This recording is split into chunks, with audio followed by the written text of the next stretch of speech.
याच्यामध्ये पिंपरी चिंचवड पोलीस आयुक्तालयामध्ये महाराष्ट्र जो ग्रामीण भाग आहे त्याच्यामध्ये विद्युत रोहित्र जे आहे तो ट्रान्सफॉर्मर आपण म्हणतो त्याच्या चोरीच्या बऱ्याचशा घटना रिपोर्ट झालेल्या आहेत.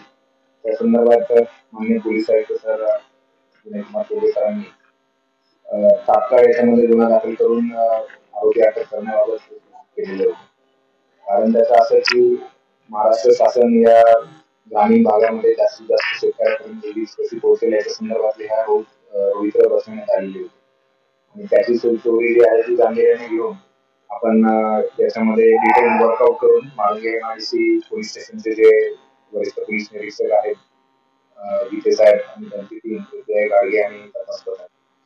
याच्यामध्ये जे गुन्हे ग्रामीण भागात फारसे क्ल्यू त्या ठिकाणी नसतात तरी देखील काही तांत्रिक विश्लेषणाच्या आधारे आपण काही संशयित व्यक्ती ताब्यात घेण्यात आले होते.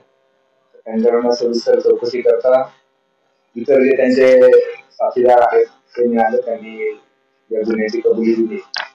याच्यामध्ये एकूण 9 गुन्हे माळुंगे एमआयडीसी पोलीस स्टेशनचे ज्याच्यामध्ये चोरीला गेले होते ते उघडकीस आलेले आहेत आणि 3 वाहन चोरीचे गुन्हे देखील या आरोपींकडनं उघडकीस आले. त्यांना याच्यामध्ये एकूण 6 आरोपींना अटक केलेली आहे.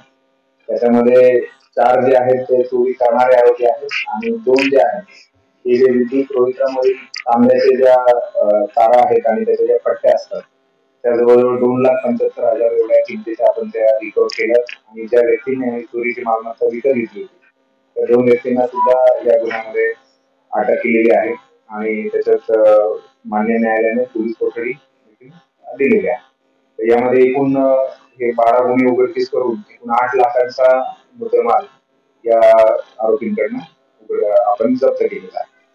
आरोपींची नावं रमेश पडवळ आहे, सुनील शिवाजी गावडे, सुनील सुरेश गावडे, रवींद्र गावडे, उस्मान बिलाल अब्दुल अबुएरा, कार्तिक पवार यातले आरोपी ते सर्व खेड तालुक्यातील आहेत आणि खेड आणि आंबेगाव तालुक्यात. हा जो मुद्देमाल आहे तो त्यांनी विक्री केला होता आणि विक्री करून त्याच्यामध्ये पैसे त्याचे मिळवायचे. त्याच्यामुळे आपण त्यांनी चोरीची मालमत्ता विकत घेतलेली आहे. त्या 2 आरोपींना देखील याच्यामध्ये आपण अटक केलेली आहे आणि ही एक प्रकारची संघटित गुन्हेगारी आहे.